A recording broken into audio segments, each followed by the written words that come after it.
On this Empire Day, on the first Empire Day, he remembers the Englishman, Dr. J.M. Stuart Young. He had been living and trading in Indonesia since the beginning of the 20th century. This Dr.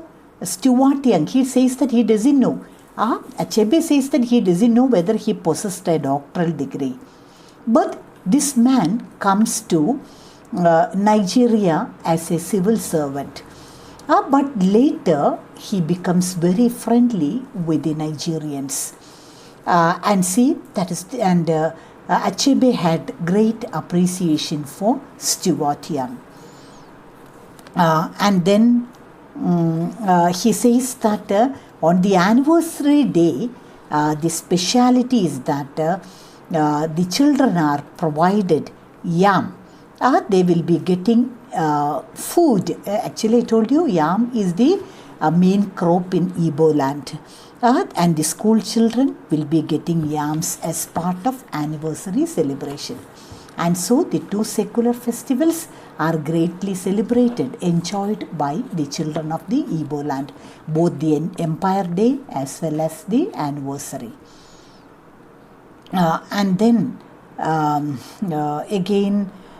He remembers that elementary education, the page number 124, began with 2 years in infant school and 6 years in primary school.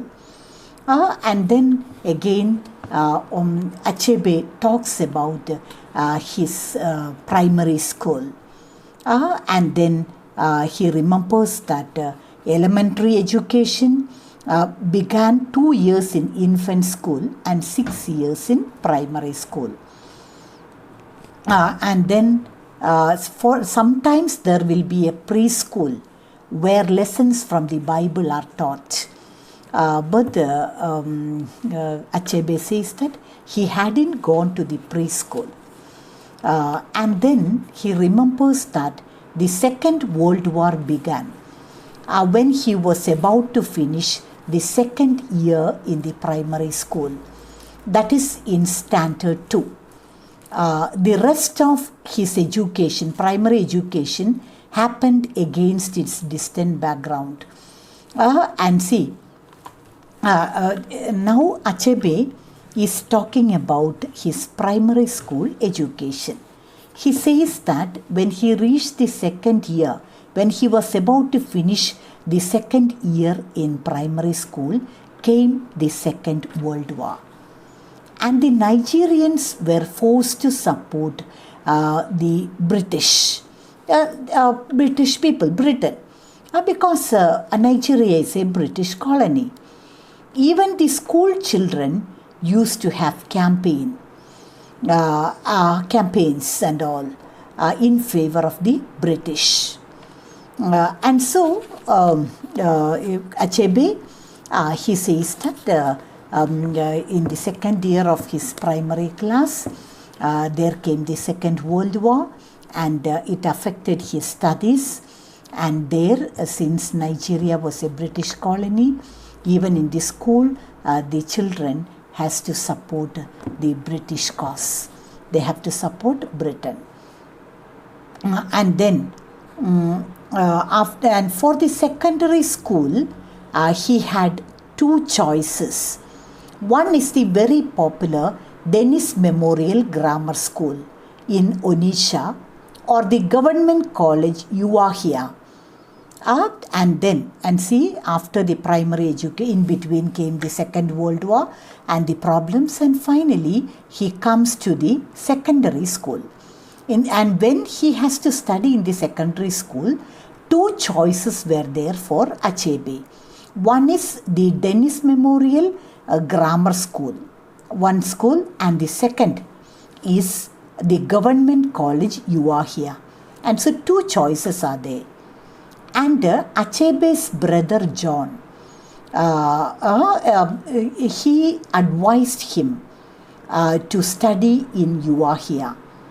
And Achebe stayed with his elder brother John when he studied in in the Government College of Uahia.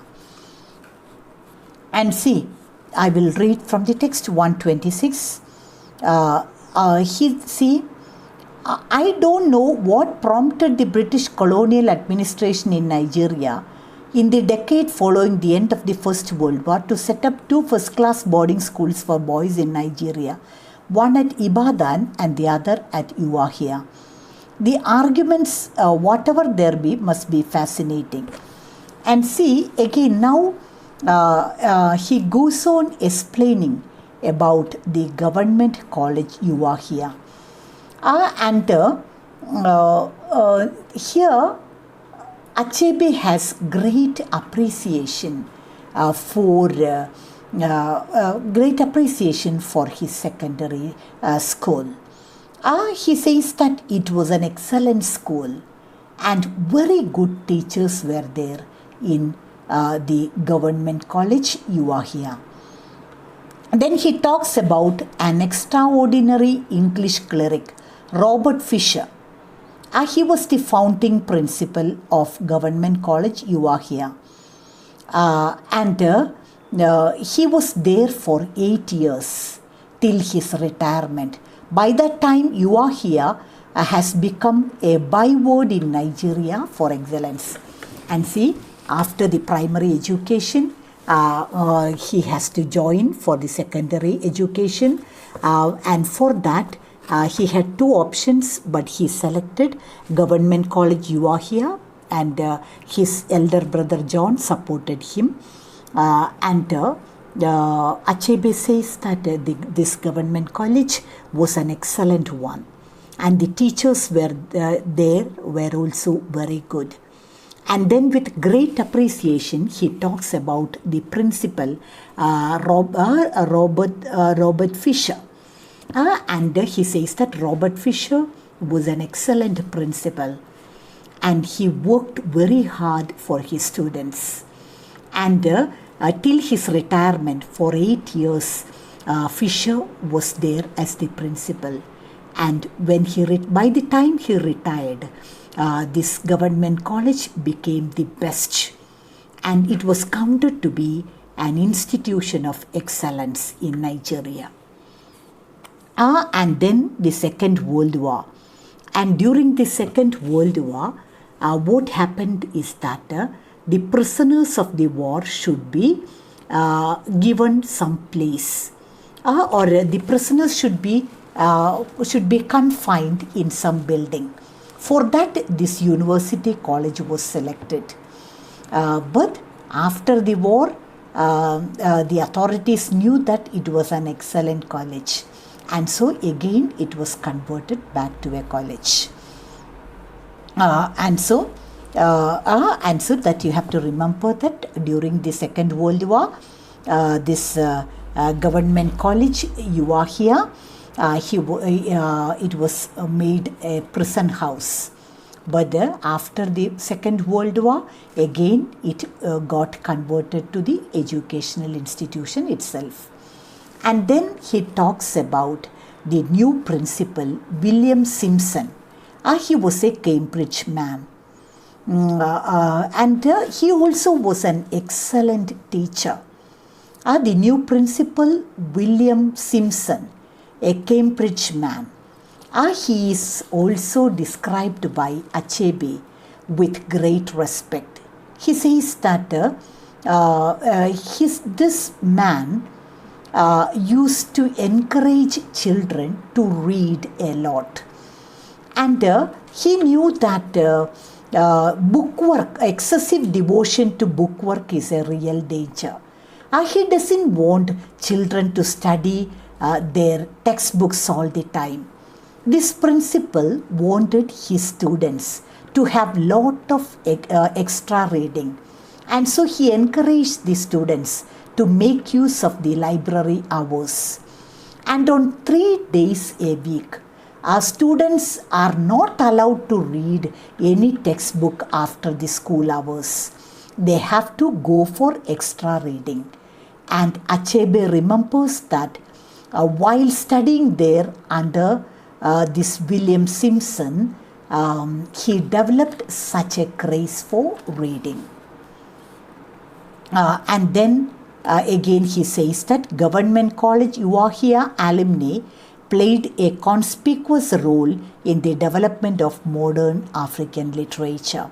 And again he says that see the line, what we read in the school library at Uahia were the books English boys would have read in England, like Treasure Island, Tom Brown's School Days, The Prisoner of Saint, David Copperfield, and so on. See, the point is that he had great appreciation for the Government College in Uahia and for the new principal, William Simpson. And William Simpson was a Cambridge man who loved the children very much and who wanted children to have lot of extra reading. He doesn't want students to read the textbooks all the time. He gave them ample opportunity to make use of the books in the library. And Achebe, with great appreciation, he says that when he stayed there in Uahia and when William Simpson was the principal, he developed an excessive craze for reading, and thus he read all the books that English boys used to read at that time.